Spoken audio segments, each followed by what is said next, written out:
Hello students, myself Mohammad Salim sir, bioscience wala. Today we are going to start the next topic of our second unit, health and disease, that is some important diseases of present days.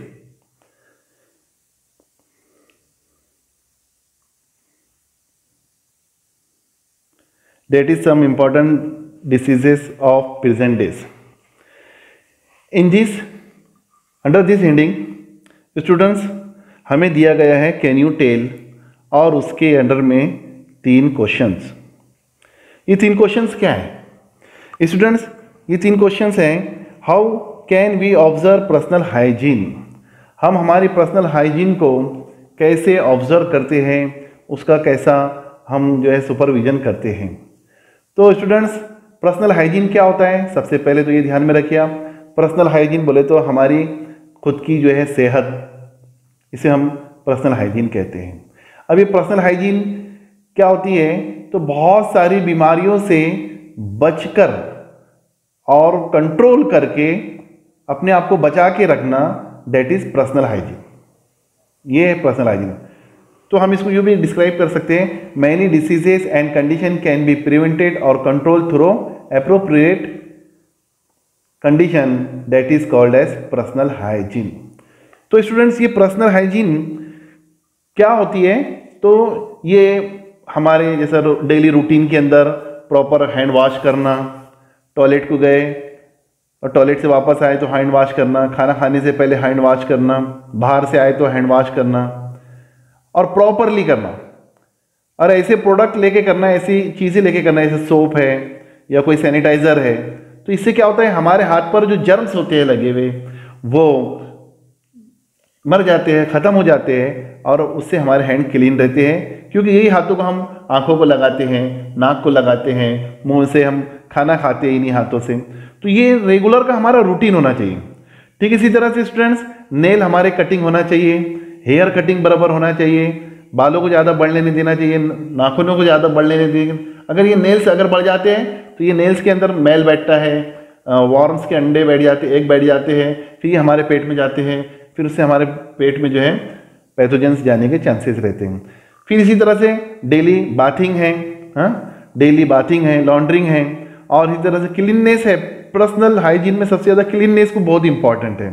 हमारे जिस्म की सफाई और आसपास का जो हमारा surrounding है उसकी सफाई, ये बहुत इंपॉर्टेंट रहती है, और ये बहुत सारी बीमारियों से हमको बचाती है। जैसे अगर से हमारे को डेंड्रफ वगैरह नहीं हुए, अगर हम रोज़ाना नहाते हैं तो हमको डेंड्रफ नहीं होते हैं, और स्किन साफ रही अगर से तो हमको जो है स्किन की डिसीज़ नहीं होती है।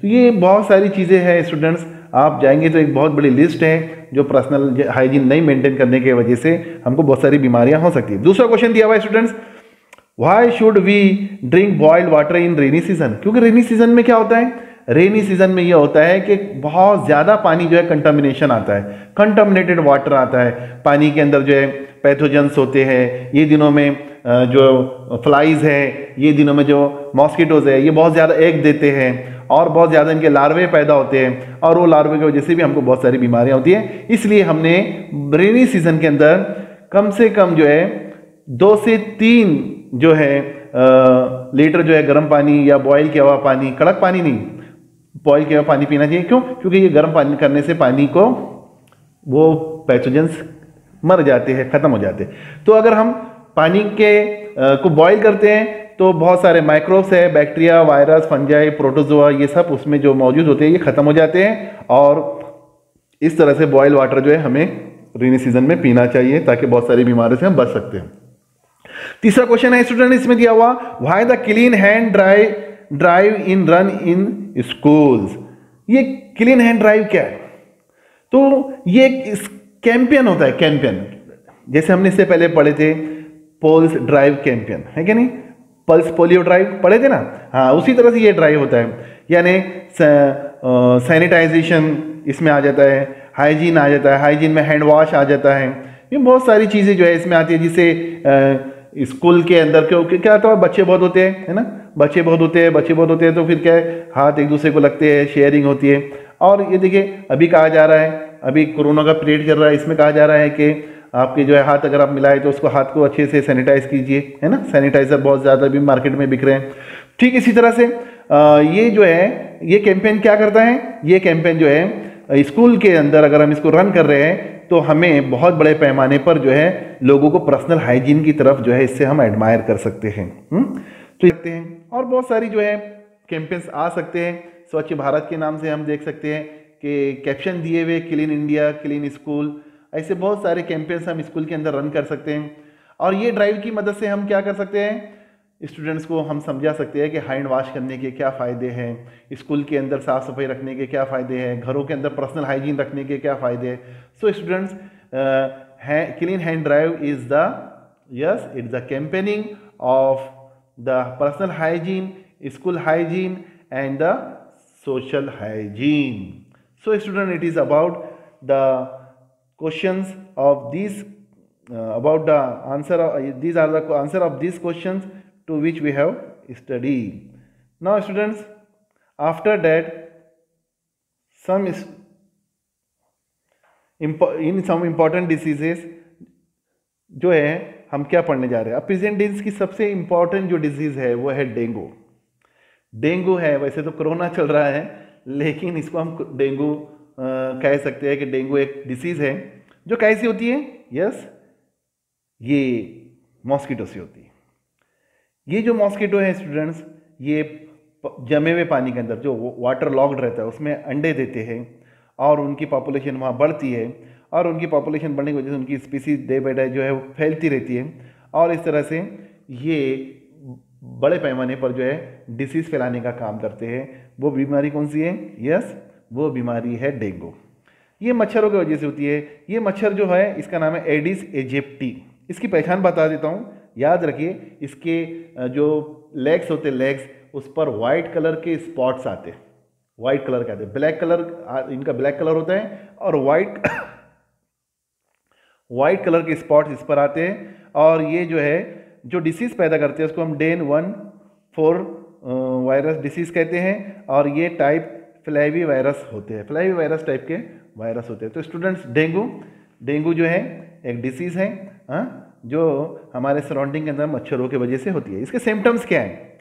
इसमें बहुत तेज़ बुखार आता है, हेडेक होता है, वोमिटिंग होती है और आँखों के अंदर जो है जलन होती है और जो है ये बहुत प्रोमिनेंट सिम्टम्स है, इसके दिखाई देने वाले सिम्टम्स हैं। इसी तरह से इसमें तेज़ी से जो चीज़ होती है वो प्लेटलेट काउंट कम हो जाता है। प्लेटलेट क्या है? ये हमारे WBC में के एक तरह के सेल्स होते हैं, ब्लड के अंदर के एक तरह के सेल्स होते हैं, जैसे RBC WBC से प्लेटलेट्स होते हैं। ये हमारे बॉडी के अंदर डिफेंस सिस्टम को कायम करते हैं, हमारा डिफेंस जो इम्यूनिटी को बढ़ाने में काम करते हैं और ये ही कम हो जाते हैं। इसी तरह से अंदर इंटरनल हेमोरेज होता है, यानी इसका जो है इसकी वजह से बॉडी के अंदर जो है वेन्स रप्चर हो जाती है, ऑर्गन के अंदर से ब्लड आना शुरू हो जाता है। हेमोरेज कहते हैं अपन internal secretion of the blood in the body cavity. तो स्टूडेंट्स, ये जो इम्पॉर्टेंट चीज़ है ये हमको ध्यान में रखना है। दूसरी इंपॉर्टेंट चीज़ यहाँ दी हुई है, वो क्या दी हुई है देख सकते हैं आप, understand and explain to others. आपको कहा जा रहा है कि अंडरस्टैंड कीजिए ये और दूसरों को एक्सप्लेन कीजिए। क्या करने के लिए एक्सप्लेन किया जा रहा है? क्या रखा हुआ है यहाँ आप बता सकते हैं? Observe it clearly. एक डायग्राम है, उसमें बताया गया है कि एक टायर है और वो टायर के अंदर पानी जमा हुआ है और पानी जमने से उसके अंदर लार्वे पैदा हुए और वो लार्वे जो है एडल्ट मच्छर में तब्दील हो गए हैं। अब आपको क्यों कहा जा रहा है बताने के लिए? आपको सिर्फ बताना नहीं है बल्कि रुकना भी है और रोकना भी है। रुकना भी है और रोकना भी है। कैसे रुकेंगे स्टूडेंट? कैसे रोकेंगे? तो हमारे घरों में ऊपर छतों पे हम क्या करते हैं, टायर वगैरह आसपास में रख देते हैं। अभी टायर का शेप देखिए आप कैसा होता है। ये टायर का शेप गोल होता है, अंदर उसके अंदर एक जगह होती है खाली, उसमें पानी जम जाता है ना। अब वो पानी जम जाता है, उसमें मच्छर जाके बैठते हैं, उसमें वो अपने अंडे देते हैं, उससे लार्वे बनते हैं, फिर वो एडल्ट मच्छर में तब्दील हो जाते हैं। फिर ये मच्छर हमारे लिए वेक्टर का काम करते हैं। वेक्टर किसे कहते हैं पता है ना? वेक्टर कहते हैं उन ऑर्गेनिज्म को जो बीमारियां फैलाते हैं, उनको वेक्टर कहते हैं, है ना।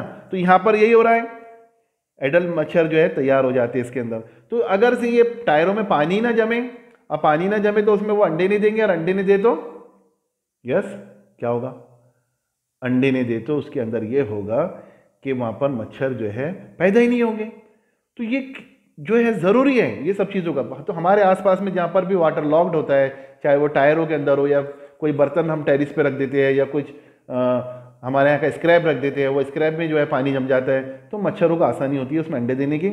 और मैं तो यहाँ से कुछ सजेशन दूंगा आपको कि हमारे जो लेटरिन के जो पाइप होते हैं गैस के, उसको भी आप ऊपर से क्या करेंगे, एक जाली लगा दीजिए ताकि मच्छर अंदर से बाहर आए ना और बाहर से अंदर जाए ना, क्योंकि वो उनके लिए ऐसी जगहें जो है मच्छरों के लिए, मॉस्किटोस के लिए जो है ये होती है जहाँ पर ये आसानी से अंडे दे देते। तो ये टायर जो है उनके लिए एक आसान जगह है। और इसमें क्या होता है, वहाँ किसी का हाथ भी नहीं जाता है और किसी की नज़र भी नहीं जाती है, अंदर होता है ना, उसको कवर होता है, पूरा कवरिंग होता है, उसमें आसानी से वाटर एक्यूमुलेट हो जाता है। और वाटर एक्यूमुलेट होने की वजह से क्या होता है, वो अंदर आसानी से जाके बैठ जाते हैं, जहाँ पर उनकी ब्रीडिंग बहुत फास्ट होती है। मॉस्किटो बहुत फास्ट ब्रीड होते हैं पानी के अंदर, स्पेशली जो एडिस एजिप्टी है, यानी मॉस्किटो ऑफ डेंगू। ये जो है कहाँ होता है पता है आपको, ये डर्टी वाटर में नहीं होता है, ये क्लीन वाटर में होता है। कहाँ होता है, क्लीन वाटर में ये इसका ब्रीडिंग होता है। तो हमें जो है घर के अंदर जो साफ सफाई के साफ या क्लीन वाटर या फ्रेश वाटर के जो हमारे बर्तन हैं और जो स्टोरेज है, ये तमाम चीज़ों को हमको वॉश करते रहना चाहिए, धोते रहना चाहिए, ताकि ये मच्छर का ग्रोथ वहाँ पर ब्रीडिंग ना हो। तो आई hope that student you understand this very well. After this students, what is given, yes, observe and discuss. इसमें आपको जो है फिर यहाँ एक इंपॉर्टेंट एक्टिविटी दी जा रही है। एक इंपॉर्टेंट एक्टिविटी है, क्या है ये एक्टिविटी स्टूडेंट्स, दिख रहा है आपको कुछ, आप देख रहे हैं इसमें क्या है, यस, यहाँ पर एक मॉस्किटो है और मॉस्किटो भी कौन सा है, फोटो जरा देखिए, मैंने जो बताया था आपको वही है कि नहीं है। उसके ऊपर बॉडी के ऊपर जो है उसके क्या है, देखिए आप, वाइट स्पॉट्स है ना, क्या है, वाइट स्पॉट्स है, दिख रहे क्या आपको, हाँ, बहुत क्लियर फोटो है इसकी।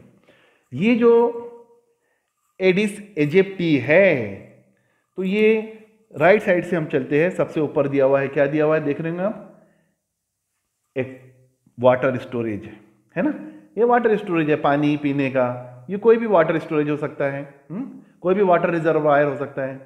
तो ये दिया हुआ है कि ये क्या करना चाहिए हमको, observe the picture shown in the following and right description in the box. आपको यहाँ पर कुछ लिखना है, क्या लिखेंगे आप यहाँ बॉक्स में, यहाँ लिखेंगे आप कवर ड्रिंकिंग वाटर पॉट्स। सबसे पहले तो ये लिखेंगे आप कि जो पीने के जो बर्तन होते हैं इसको कवर करना चाहिए, इसको ढक्कन से ढक के रखना चाहिए, या कोई प्लास्टिक का कैप से ढक कर रखना चाहिए, या फिर किसी भी किस्म के जो है इसके अंदर अगर सुराख है तो उसको बंद करना चाहिए। क्यों, इसलिए कि पानी के अंदर मच्छर ना जाए और वो वहाँ अंडे ना दे। क्यों, इसलिए कि जो मॉस्किटोज है इनके लिए वाटर जो है ये हैबिटेट है एक देने के लिए।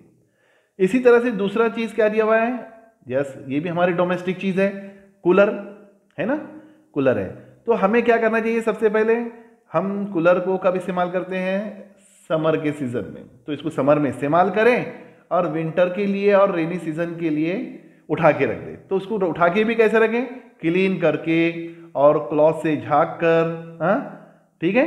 क्यों, क्योंकि ये क्रैक्स में और ऐसी जगहों पर पहले जाके बैठते हैं जहाँ पर स्टैग्नेंट वाटर होता है, जहाँ क्रैक्स होती है, जहाँ डस्ट होती है, जहाँ पर जो है जाले होते हैं, उसमें ये जाके बैठते हैं। तो कूलर के अंदर पानी होता है जमा, है ना, पानी जमा अगर है तो उसका बदलते रहिए, नहीं बदलेंगे तो उसमें फिर मच्छर जो है अपने एग्स देते रहेंगे, फिर वो एग्स जो है लार्वे बनेंगे, लार्वे जो है वो एडल्ट मॉस्किटो बनेंगे, फिर ये एडल्ट मॉस्किटो जो है क्या करते हैं आपको पता है। तो यही हमको रेगुलर उसको जो है क्या करना पड़ेगा, हाँ, उसमें एक तो हम उसमें यूकैलिप्टस ऑयल डाल सकते हैं, वो ऑयल से क्या होता है, मॉस्किटो के जो एग्स है वो मर जाते हैं। दूसरी चीज़, उसको साफ करते रहना चाहिए रेगुलरली, हाँ, धूप में रखना चाहिए कुछ दिनों के लिए, ड्राई करते रहना, जितने भी वाटर कंटेनर है इनको भी हमने धूप में रखना चाहिए। तीसरी चीज ये भी है, एक बच्चा है, दिख रहा है आपको वहां पर एक बच्चा है, यस। बच्चों को जब भी मच्छरों का जो पीरियड रहता है, खुसूसन स्पेशली ये शाम में निकलते हैं मच्छर, ज़्यादा बाहर निकलते हैं, तो बच्चों को ज़्यादा शाम में निकलने ना दिया जाए, ठीक है। दूसरी चीज़, अगर छोटे बच्चे हैं तो इनको पूरे ऐसे कपड़े पहनाओ जो गर्दन तक है, उनके स्लीव तक है, लॉन्ग स्लीव्ड है, क्लॉथ है, पूरे कपड़े पहनाइए उनको, ना कि छोटे छोटे कपड़े पहनाकर उनके हाथ और पैर दिख रहे हैं उस पर मच्छर उनको बाइटिंग कर रहे हैं, ये भी नहीं होना चाहिए। तो फुल आस्तीन के कपड़े पहनाना चाहिए बच्चों को, ताकि हम वेक्टर बॉर्न डिसीज से या मॉस्किटो बाइट से बचें। नेक्स्ट क्या दिया हुआ है स्टूडेंट्स, देखिए, हाँ क्या है ये, हमारे आसपास में अगर कोई बड़े बड़े गटर है, तालाब है, पॉन्ड्स है, तो हमने वहाँ स्पेशली क्या डालना चाहिए। अब इतने बड़े गटर और तालाब को तो हम बंद नहीं कर सकते, और वो तो वाटर रिजर्वायर है, तो वहाँ क्या कर सकते हैं हम, वहाँ स्पेशली हम कुछ फिश आती है जिन्हें हम गप्पी फिश कहते हैं, गप्पी मछलियाँ कहते हैं, हाँ, ये गप्पी मछलियों का हम वहाँ पर कल्चरिंग कर सकते हैं, वहाँ उनको हम पाल सकते हैं, उनको लाके छोड़ सकते हैं उसमें। वो टैंक के अंदर वो क्या करेंगे, ये फिश क्या करते हैं, ये मॉस्किटोज के जो लार्वे होते हैं उनको खा जाते हैं, उनको खा जाते हैं। तो ये एक इम्पॉर्टेंट काम जो है हम उनकी ब्रीडिंग को और उनकी पॉपुलेशन को रोकने के लिए कर सकते हैं। इसके बाद दिया हुआ है फॉगिंग। एक शख्स जो है हाथ में जो है एक मशीन ले रहा है धुएं की और फॉगिंग कर रहा है ना, फ्यूमिगेटर्स कहते हैं अपन उसको, स्प्रेइंग मशीन है। इसके जरिए से हम क्या करते हैं, इसके जरिए से हम क्या करते हैं कि फॉग जो है केमिकल्स के जरिए से, इसमें केमिकल डालते हैं हम मॉस्किटिंग को किल करने का, उसके वजह से उसका फॉग निकलता है, हाँ, और किसी भी जहाँ पर मॉस्किटो ज़्यादा होते हैं वहाँ पर उस जोन में जाकर जो है हम फॉगिंग करते हैं। तो ये भी मच्छरों की पॉपुलेशन को, उनकी ब्रीडिंग को रोकने का एक अच्छा तरीका है। इसके बाद एक और चीज़ स्टूडेंट दी हुई है, यस, हमारे घर पर हम इस्तेमाल करते रहते हैं, ऑल आउट है, मॉस्किटो कॉइल है, और कुछ जेल भी और क्रीम भी आते हैं लगाने के लिए, है ना, ये हम यूज़ कर सकते हैं ताकि मच्छर बाइटिंग से हम रोकें, और वो रिपेलेंट होता है, ये सब चीज़ें रिपेलेंट है, यानी जो मॉस्किटो कॉइल है या कुछ केमिकल्स हैं जो ऑल आउट की शक्ल में या दूसरे फॉर्म में हम उसको यूज़ करते हैं, तो ये हम यहाँ कर सकते हैं। इसके बाद क्या दिया हुआ है, देखिए, हाँ, हमारे जो घरों के जो बैरल है, कंटेनर है ना, अगर वो विदाउट कवरिंग है तो उनको कवर्ड करके रखा जाए। ये इंपॉर्टेंट चीज़ जो है हमने यहाँ पर डिस्कस की है। I hope that students you understand all this thing. After this what we will study students, after this we are studying the disease which is swine flu. ये स्वाइन फ्लू एक infectious disease है जो इंसानों में आती है pig और human के जरिए। कैसे आती है? स्वाइन फ्लू एक वायरल डिसीज है, ये स्प्रेड होती है नोज, थ्रोट और सलाइवा के सिक्रीशन से। नोज, थ्रोट और सलाइवा के सिक्रीशन से स्नीजिंग और कफिंग जब इन्फेक्टेड पर्सन करता है तो उससे ये फैलती है। इसके सिम्टम्स क्या हैं? वही सिम्टम्स हैं जो अभी कोरोना में चल रहे हैं ज़्यादातर। डिफिकल्टी इन ब्रीदिंग, थ्रोट जो है वो सोर हो जाते हैं, सूज जाते हैं, बॉडी पेन होता है, बॉडी एक होता है, ये इसके सिम्टम्स हैं। इसके बाद स्टूडेंट्स यहाँ दिया हुआ है कि कलेक्ट इंफॉर्मेशन, आपको कहा जा रहा है collect information which measure taken for mosquito control by gram panchayat, municipal council, municipality of your area. हमारे इलाके के जो ये ऑथोरिटीज़ है ये क्या काम करते हैं, किस तरह से जो है मॉस्किटो को कवर करने के लिए या उनकी ब्रीडिंग को रोकने के लिए या उनके स्प्रेड को रोकने के लिए क्या करते हैं, इसकी इंफॉर्मेशन आपको कलेक्ट करना है। I hope you will collect this information and increase your knowledge. उसके बाद सेकंड चीज जो दी हुई है, do you know. Yes, do you know, क्या आप जानते हैं मलेरिया एक डिसीज है। मलेरिया भी वही डिसीज है जो मॉस्किटो बाइटिंग से होता है। जैसे डेंगू होता है वैसे क्या होता है, मलेरिया होता है। मलेरिया जो है ये एक बीमारी का नाम है, जैसे डेंगू एक बीमारी का नाम है वैसे मलेरिया एक बीमारी का नाम है। लेकिन इसके अंदर जो मॉस्किटो होता है, वहाँ हमने एडिस एजिप्टी देखे थे डेंगू के अंदर, यहाँ पर फीमेल एनाफिलस मच्छर होता है। ये क्यूलिक्स और एनोफिलस कहलाता है और एडिस कहलाता है। ये 3 तरह के होते हैं। क्यूलिक्स जो है ये डर्टी सीवेज वाटर में होता है, और ये क्यूलिक्स और एनोफिलस जो है और एडिस जो है ये क्लीन वाटर में होता है। तो इससे जो बीमारी होती है, एक तो मलेरिया होती है, तो मलेरिया जो होती है एनाफिलिस से होती है, और क्यूलिक्स से जो होती है वो एलिफेंटियासिस होती है। एलिफेंटियासिस एक डिसीज है जिसमें स्टूडेंट्स इन्फेक्टेड पर्सन का जो पैर है जो वो एलिफेंट के जैसा हो जाता है, एक पैर हाथी के जैसा एक पैर हो जाता है उसका, एलिफेंट के जैसा। इसलिए इस बीमारी को, इस डिसीज को हम एलिफेंटियासिस कहते हैं। तो स्टूडेंट्स यहां हमने मॉस्किटो के कितने नाम पढ़े हैं? Aedes aegypti, yes it causes dengue. दूसरा Anopheles, it causes malaria. Culex, it causes, yes Culex क्या होता है? एलिफेंटियासिस। तो ये कुछ मॉस्किटो की जो है स्पीसीज थी जिसके बारे में हमने पढ़ा है। अब आगे हम देखते हैं क्या दिया हुआ है। Diagnose of swine flu. Swine flu को हम कैसे डायग्नोस करते हैं? स्वाइन फ्लू को हम कैसे डायग्नोस करते हैं? तो स्वाइन फ्लू क्या है? पहले तो एक वायरल डिसीज है ना। तो थ्रोट, पेशेंट के जो थ्रोट से जो है उसका स्वैप लिया जाता है, जैसे अभी काय में लिया जा रहा है, कोरोना में भी लिया जा रहा है। नाक का और थ्रोट का जो है फ्लूइड लिया जाता है, जो म्यूकस फ्लूइड होता है वो लिया जाता है, और इसे टेस्ट के लिए भेजा जाता है लेबोरेटरी में। इससे पहले हमने एक इंस्टीट्यूट का इंफॉर्मेशन पढ़े थे, वो पूना में है ना। वहाँ पर वायरस की स्टडी भी होती है और वायरस की टेस्ट भी होती है। तो national institute of virology Pune जो है ये एक इंस्टीट्यूट है जहाँ पर ये टेस्ट की जाती है। इसी तरह से national institute of communicable disease जो है वो दिल्ली में है, जहाँ पर कम्युनिकेबल डिसीज के ऊपर जो है रिसर्च होता है, स्टडीज होती है। सो स्टूडेंट्स एक और फिर यहाँ पर आ गई एक बात, do you know. Do you know क्या है? इसमें भी बताया जा रहा है स्वाइन फ्लू जो है इसका जो पहला पेशेंट जो है 2009 में मैक्सिको में निकला, और ये जो है एक वायरस डिसीज है, इसका नाम है इन्फ्लुएंजा ए H1N1। तो जो person who come in contact with pigs can contact this disease, यानी ये इंसान को पिग से होती है। स्वाइन फ्लू क्या है? वो पिग से होती है। तो कौन सा वायरस है ये? Virus influenza A H1N1। So students, I hope that you understand this topic very well. We have studied what? We have studied some important diseases of present days. In this, we have studied the dengue and symptoms of dengue, swine flu and symptoms of the swine flus, and how these diseases are diagnosed and how these diseases are spread. Now, I hope that student you understand this topic very well. If you understand this topic very well, please like, subscribe and share my channel Bioscience Wala.